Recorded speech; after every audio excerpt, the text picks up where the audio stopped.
Thanks to the supporters at channel member Tim Stoker. Well, as we prepare for our first full season here in Germany, we've got a decision to make. Am I going to sell off our star men and spend some money and do a full-on rebuild? Or are we going to show some faith in the youth that are already at this football club? I haven't actually decided yet. A lot's going to depend on how much transfer budget they give me initially.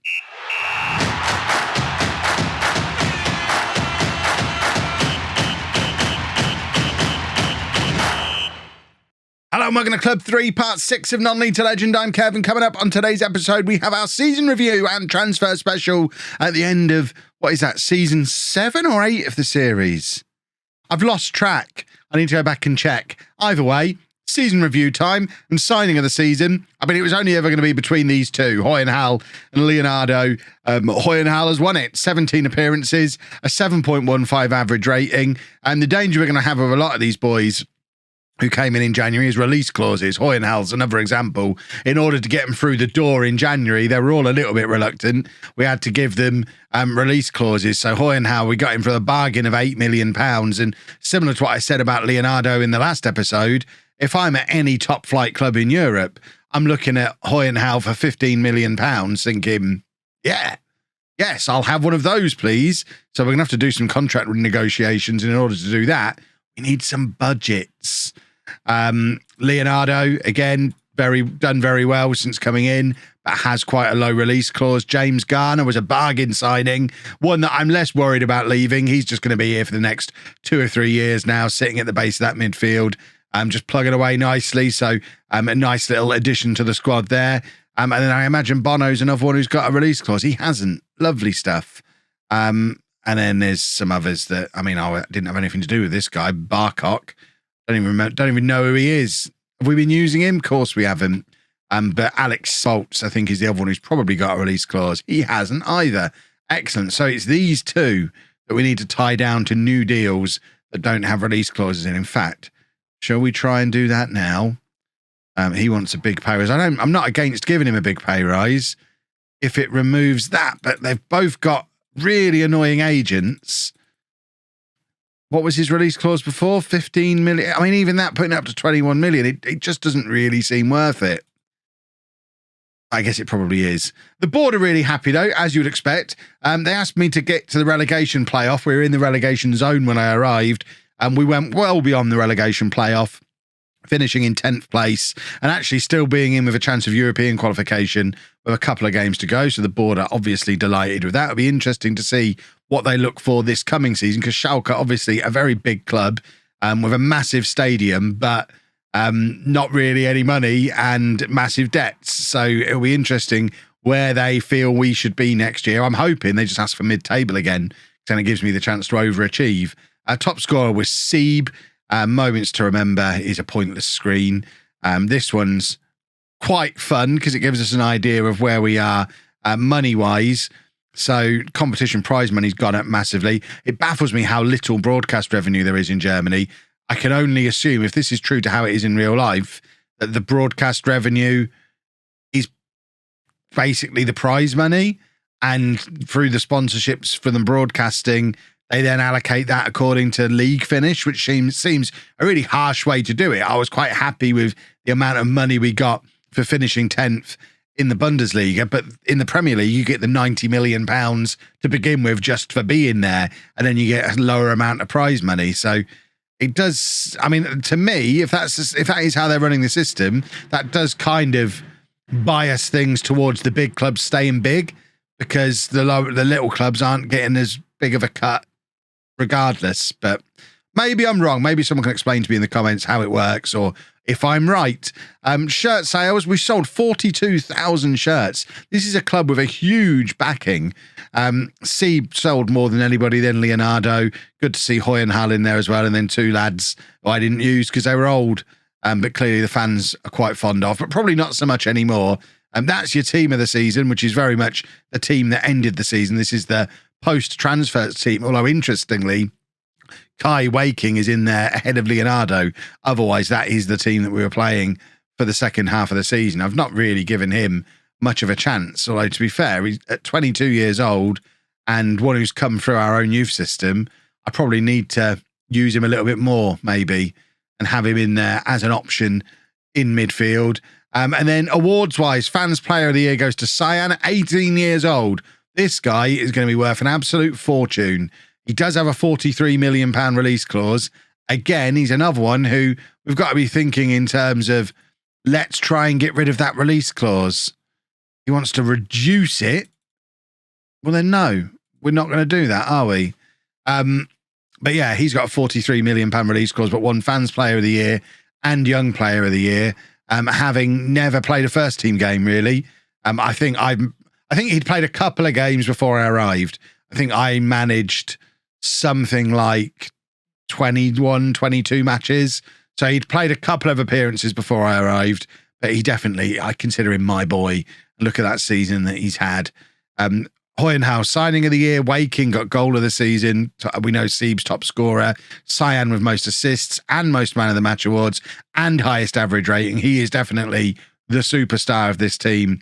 And Garner, as you would expect for the role that he's playing, with the best pass completion. We've broke some of our club records as well, which quite frankly, some of these are pathetic. Sieb getting 2 goals, and that's most goals by a player in a match.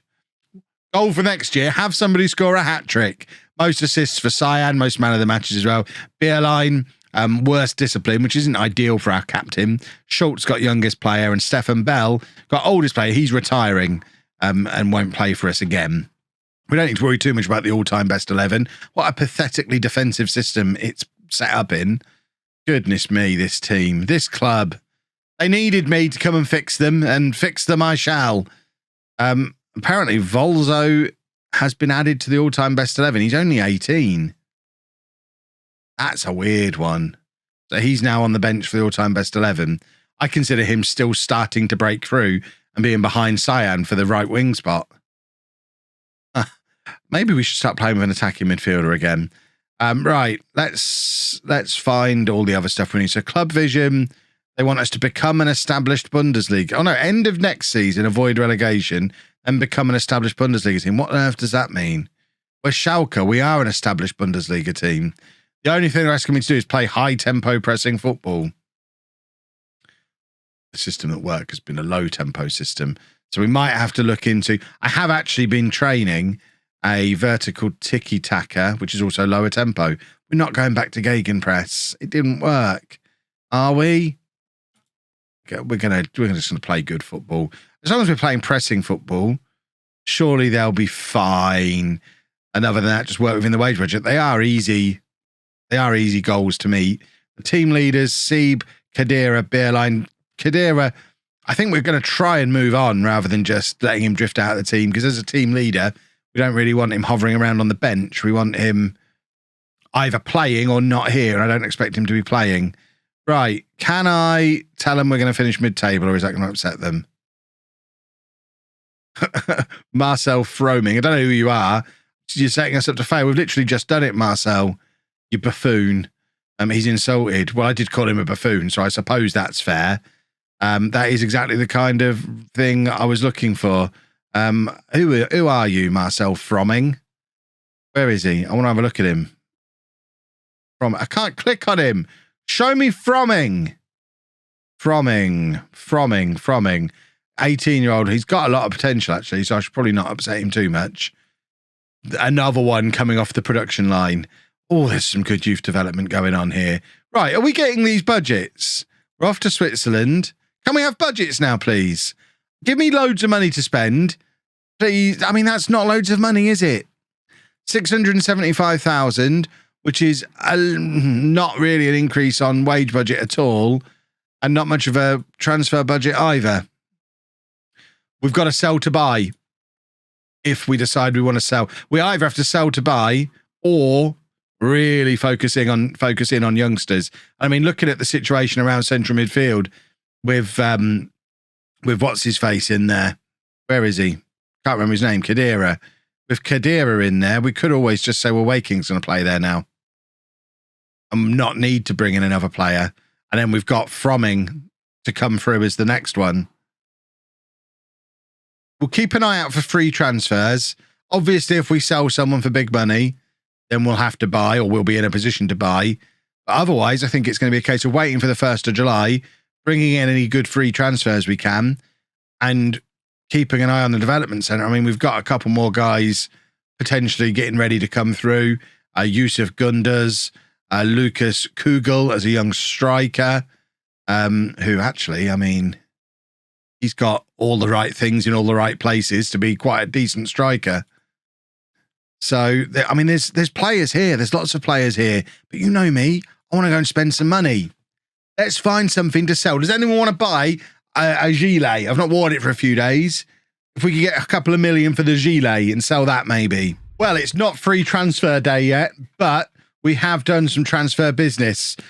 We've got, in fact, it's business doesn't look like it's going through yet. Yeah, Frankie is leaving.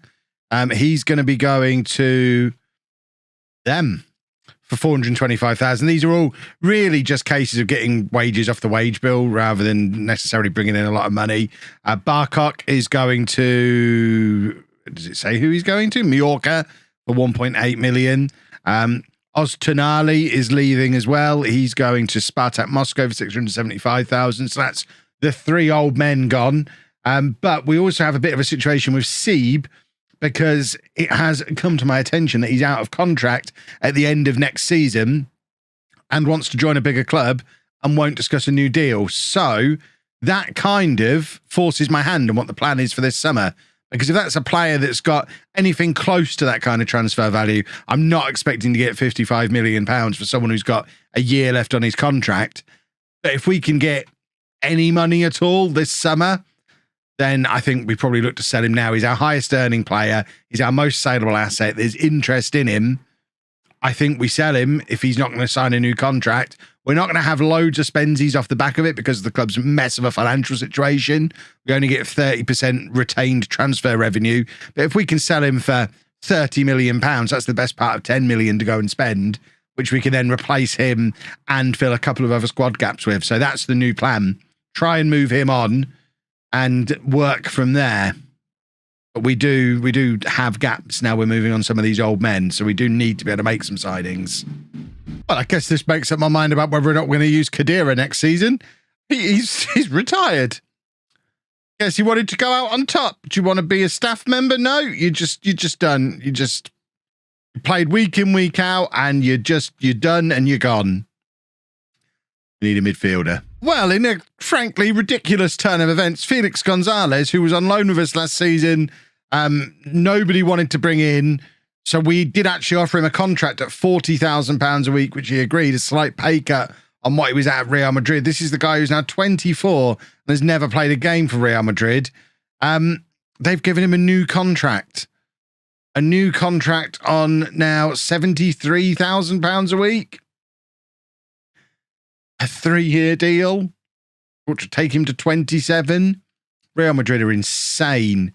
I guess we can try and loan him again, but not a chance am I paying his full salary. Well, he was kind of my option to replace Seeb. So that's a bit of a pickle. Oh, to try and get the ball rolling on some transfers, I thought I'd offer Seeb out. We ain't selling him, I don't think.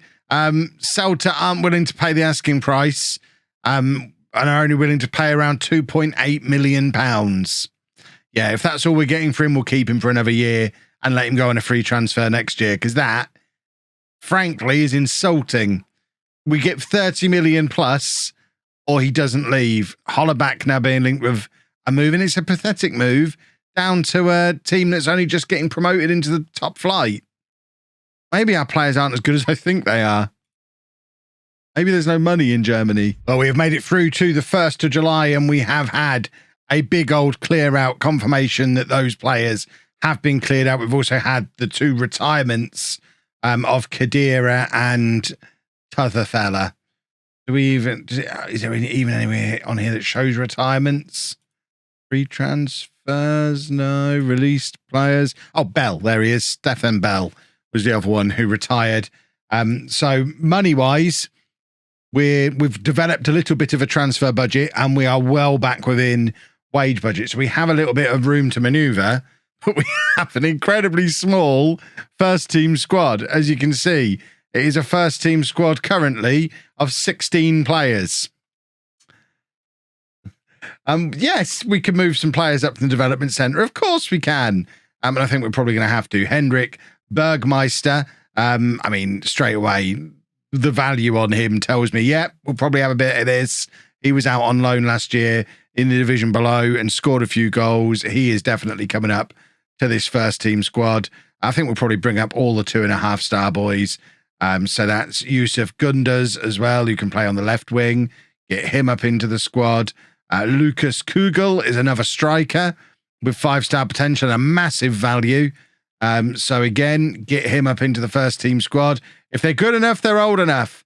Damian Kaksamarek is a right back with 5-star potential. He's getting up into this first team squad.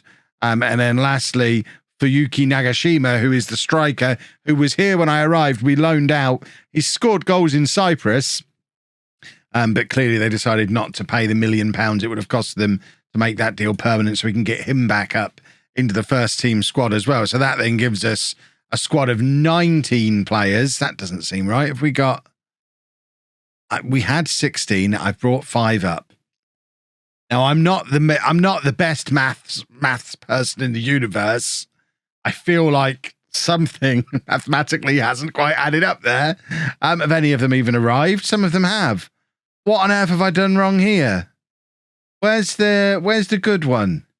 Where's he? Why is he not up in the first team squad? Have I done something wrong? Squad. Is it because he's coming from the B team and perhaps it takes a continue for him to appear in the first team? But either way, squad depth-wise, I don't know if we're assuming Sieb is going or what. We need Leverkusen to come in and offer big money for him. At the moment, we kind of have to plan to have him, but the plan changes if he goes. It's this deadline day thing they brought in this year. It's so frustrating because it means it's much harder to sell players like that now. He'll go on deadline day and then there'll be no time to do anything about it. We've built our squad. So we almost have to have 2 options, a squad that works with and without him, which is close to impossible to do when we don't have any money to spend until we sell him. But as strikers, we've got Hollaback, we've got Schultz, and then we've got the 2 youngsters who are going to be appearing. So striker-wise, we're probably okay. Hollaback was fine, and let's have some kids competing with him. If Sieb's here, bonus. If not, that's fine. On the right-hand side, we've got Cyan and we've got Volzo. So possibly could do with... and then Sieb, Hollaback, and Beerline. I think we probably need a winger to come in. Midfield, we're absolutely fine. Leonardo, Waking, Volzo can play there. I say we're fine. We could probably still do with another body there as well. Oh, God, we need players in lots of positions. Centre-backs are quite weak. Hoyenhal, I tried to offer a new contract to and he refused it. He wanted 50 grand a week and a marginally increased release clause. So that's a problem. Maybe things aren't quite as rosy here as I thought they were. We're going to go and offer some free transfers, I think. Get some trials in. Oh, we have a problem. I'm starting to understand why Schalke have been struggling long-term with this fantastic youth setup. And I suspect if we go and have a look at the transfer history, I imagine it's absolutely full of young players being stolen before they've had a chance to develop and become any good at Schalke, because that's exactly what's happening now. You can see the vultures swarming around all our young players. And we've got this guy, 5-star potential, fantastic.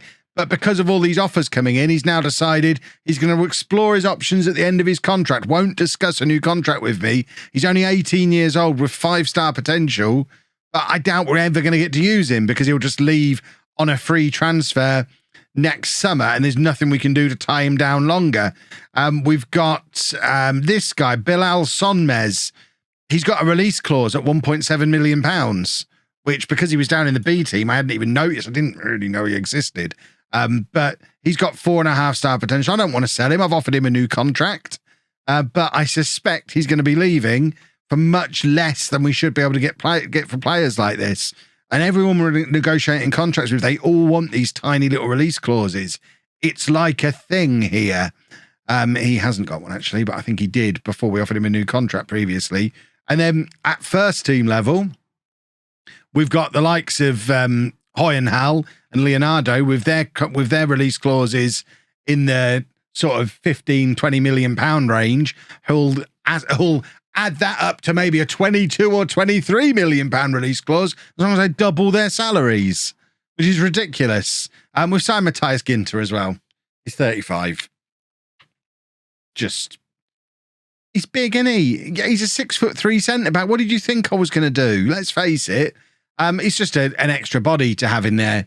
And we've got rid of all our age and experience. We've brought in someone with a little bit of age and experience. He's lived relatively locally for most of his career. Certainly Dortmund. I don't know where Mönchengladbach is. For all I know, it could be a made-up place. But Borussia Dortmund, obviously they're just down the road from us, our local rivals. So I'm sure he'll go down really well with the locals. But he's in. We're trying to bring in another centre-back as well, Fiznik Abazi, who's been released by Paris Saint-Germain. He's another centre-back. So hopefully we'll get both of those in. We have got all of the youngsters have made it into the first team squad now. It is a very, very, very young squad. But if we get Abazi, it is a 23-man squad. So we are getting closer. There's a little bit of money to spend. I think we need a wide player in case Sieb goes. I think we need a midfielder because we're just light in that area. I think we need a goalkeeper. This guy just appeared this summer. He was here on loan and then signed permanently. I assume that was part of his loan deal. He's rubbish. We'll never use him, but he's our new backup goalkeeper. And then we just kind of need to have plans in place for all of these release clauses and expiring contracts. So Sieb, Leonardo, Hoyenhal, the best players at the club. This is a harder job than I thought it was going to be. Well, we've survived that little moment of madness better than I thought. We lost Bilal Sonmez. He's gone to Mönchengladbach, 1.7 million. There was nothing we could do about that. What we were able to do, though, is get Kazmarek to sign a new contract. We'd already offered it to him before he told us he was going to review his options. I thought when he said that was him declining the contract. Apparently it wasn't, because he then went and accepted the contract. And we still haven't sold Sieb, though. And we also didn't get that centre-back that we wanted from PSG. So our squad now sits at... Hold on. Can I highlight all the players? I mean, it's small. 22 players in the first team squad, of which, like half of them, 9 of them are teenagers. We need to sign some players, but we actually have a little bit of money now after all that silly business. About £7 million to spend. And now I think it's probably time to go out and figure out what to spend it on. At the moment, our first team looks strong. It's basically last season's first team, but we have Waking stepping into the Khedira role. But otherwise, it's exactly the same team that we were playing towards the second half of last season. Plus, we fit Ginter in somewhere, who apparently is better as a right back or a defensive midfielder these days than he is as a centre back, which I am tempted to sack my assistant manager over, because he's certainly not a fullback. I don't really rate him as a deep lying playmaker either. I'm going to be playing him there unless I get very convinced otherwise. But he's showing by star rating a 3.5 star in both those positions, only 3 star at centre back. This guy's looking very good. He's just appeared, by the way. Heinz Faulhaber, say he's just appeared. He played 14 games last year. I don't think I've shown him to you yet. A 6'5" centre back at 18, 19 years old. So, I mean, the youth development is super fun. We do need to add a little bit more depth to the squad, though. So we weren't really able to bring in anyone for free apart from Ginter. And we've not really got any money. No one wants to buy Sieb, and he won't renew his contract. And meanwhile, while this is going on, we're still getting clubs hovering around looking at our players. So I say we got through the chaos. More chaos about to begin, I imagine. We're just having a little breather from it temporarily while there's not really much in the way of transfers going on. Well, this isn't necessarily the urgent signing that we needed, but we have another goalkeeper, Marko Lovric, Serbian international, 23 years old, 3.5 star current ability, 4 star potential, not quite as good as Hoyenhal, but with Hoyenhal in a grumpy, refusing to sign a new contract, and with a release clause at 15 million, being able to pick up another guy who's potentially a future leading Bundesliga goalkeeper for 4 million seemed like an opportunity I needed to take. The only problem is he'd only sign a contract as first choice goalkeeper. So we're now kind of in a situation where we've got 2 goalkeepers who are both similar ability, both massive potential, both been promised they're my first team goalkeeper. I kind of want the offer for Hoyenhal now, but I don't want to offer him out and make him grumpy. So guarantee he'll be here forever now, and Lovrich will never play a game for us, because that, boys and girls, is how Football Manager works. Does that register him for the squad? Why is he unavailable? Oh, because he's not in the training camp. How do I add him to the training camp? Or is the training camp about to end?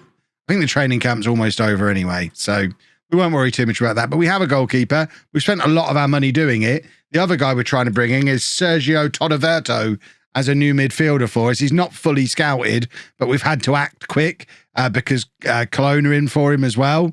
So Cologne, that's Cologne, isn't it?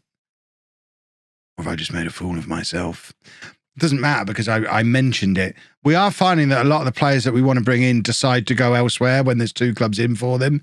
So I'm not that hopeful, but we might be able to put together a Brazilian central midfield, which would be very nice. If we don't get him, then back to the drawing board for a midfield player.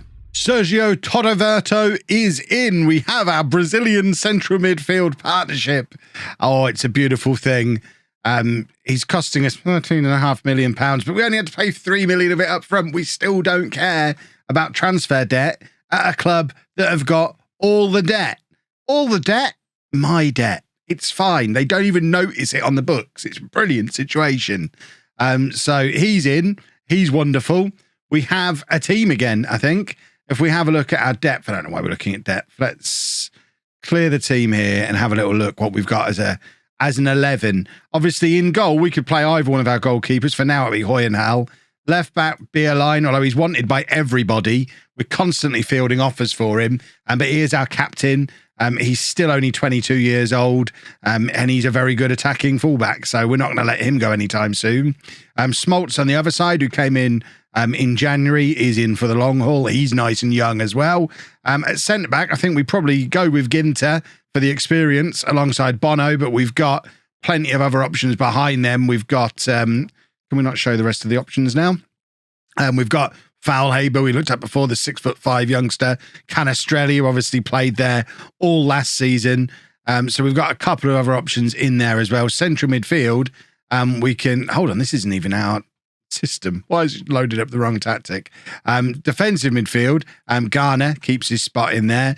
Leonardo obviously keeps his spot here. And then new boy, Todiverto, goes in there. Waking could play there as well. Todiverto could also slot in to that role, and we've got options in there, which is nice. On this side, for now, it's still Sieb, and on this side, we've got Cyan, like before, and then up front, Hollaback. So that's the 11 for now. The only problem is, once we get past that 11, it's not massively strong depth-wise. Obviously, we've got the backup goalkeeper who's very good. We've got Daniel Volzo, who's an attacking midfielder that doesn't really fit into that system, but will get games in both of those roles because he's good and young and talented. Waking obviously will play central midfield, could provide cover as the holding midfielder as well, although with 8 tackling, probably not so much, but he's actually been appointed our vice captain this summer. He's been here since he was a kid, played lots of games for us as well, over 100 games for the club. But last season he was down in the B team. In fact, no, he wasn't. He was in the first team last year because I remember playing him. He played 24 games last year. I don't know why he's showing his B team this year because he's not. This game. Schultz, obviously, we know all about as well. Another youngster who's an attacking midfielder who get games playing as a striker. The young striker, Burgmeister, will get game time. Gunders, the left winger, will get game time. And then you get to the real kind of dregs of the youngsters. I mean, I say they're dregs. They're all 5-star potential still, but they're just a little bit further down, mainly because I've not used them yet. Biada is a centre-back who can also play as a holding midfielder. Coogle is another striker. We've got plenty of young strikers. Faulhaber's the 6'5" centre-back who theoretically is also a natural right-back. The actual right-back in Kazmarek, now he's got his new contract. And then obviously Canestrelli, who we probably need to move on actually. At 28 years old, I think we've got enough centre-backs who are better than him now Ginter's in. If we can get money for Canestrelli and likewise Nagashima, we keep around as backup when one of the goalkeepers leaves. I think we offer these two out. I think the youngsters are all better than these two and they're just getting in the way. So let's offer both of them out to try and get a bit more money in. I still feel like we need more players. It's a long, slow slog of a summer for me. I've been slogging away at this for nearly 3 hours already. And we've still got a long way to go, but we continue. I like him. It's very frustrating to now see him on the transfer list at Real Madrid. They want £6 million for him. I mean, just why didn't you sign for us when you had the opportunity? You silly, silly boy. Do you want to come in on loan now? We can't afford you now. We're not paying 73 grand for you now. What a plonker. I mean, it's not even him. He's got £73,000 a week coming in for the next 3 years.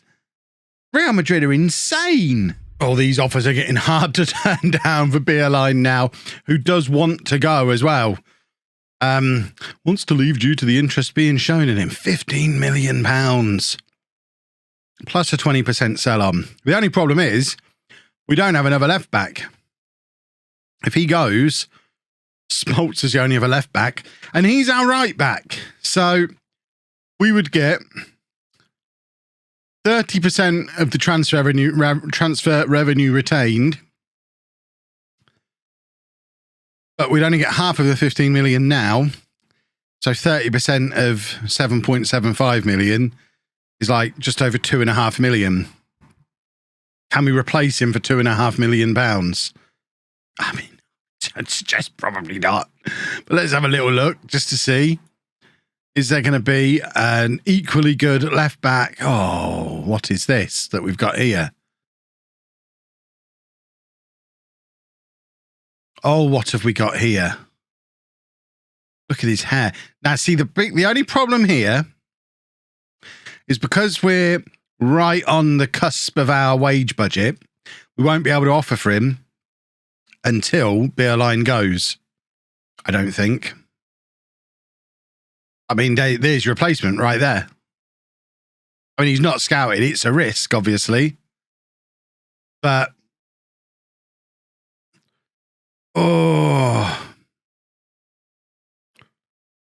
wouldn't be interested in us at this time as he's only just signed a new contract.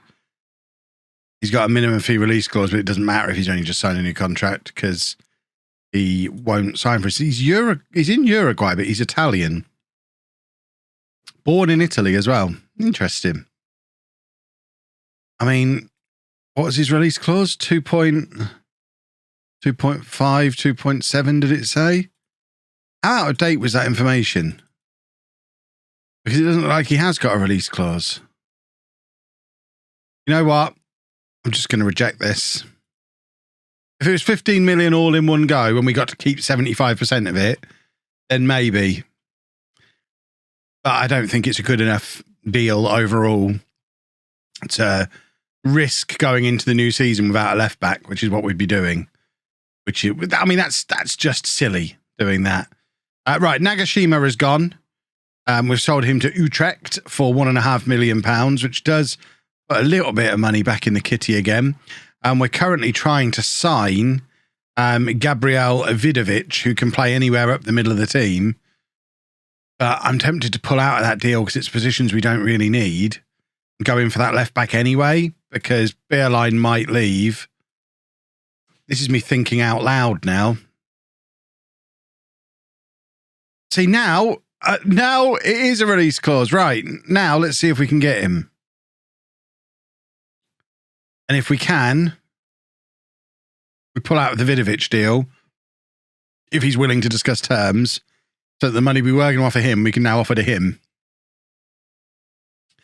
That's the thinking. Of course, we don't have £2.5 million, so I don't really know what I'm up to. Right, Leonardo has signed a new contract, which has a slightly higher release clause, but double the salary. Not ideal. 22.5 million now for him to walk away. Right, are we going to get to negotiate terms with this guy? Is he going to talk to us?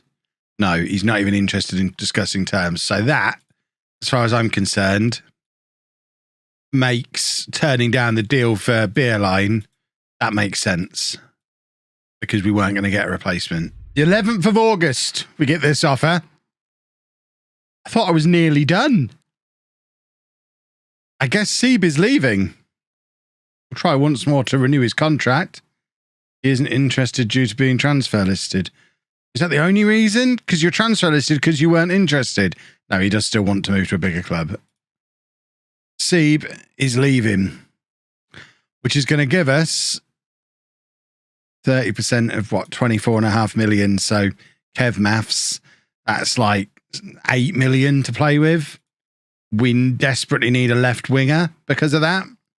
I'm tempted to go to Real Madrid and get Felix Gonzalez on loan for the season because we know he fits the role. But that's a short-term solution. Should we buy him? Could we buy him? How much to loan him? Oh, so much. See, we inquired about buying him before. Let's try and buy him. And then figure out what to do from there. And now we wait. Felix Gonzalez is ready to come in. 1.4 million up front, rising to 6 million over the course of his contract. But we can't afford him until Seeb has gone. We've had a second offer from Leverkusen for Seeb. Another £24.5 million offer. This time half up front, half on installments. I think that should still give us enough to buy Gonzalez. So I'm not really bothered which one of those we get, because ultimately all the money we get is going straight back out again.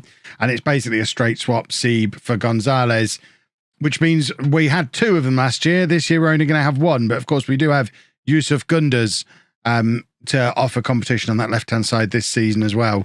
I've upset all the players with poor win bonuses as well. We're skint. We're £500 million in debt. We're not going to pay nice bonuses.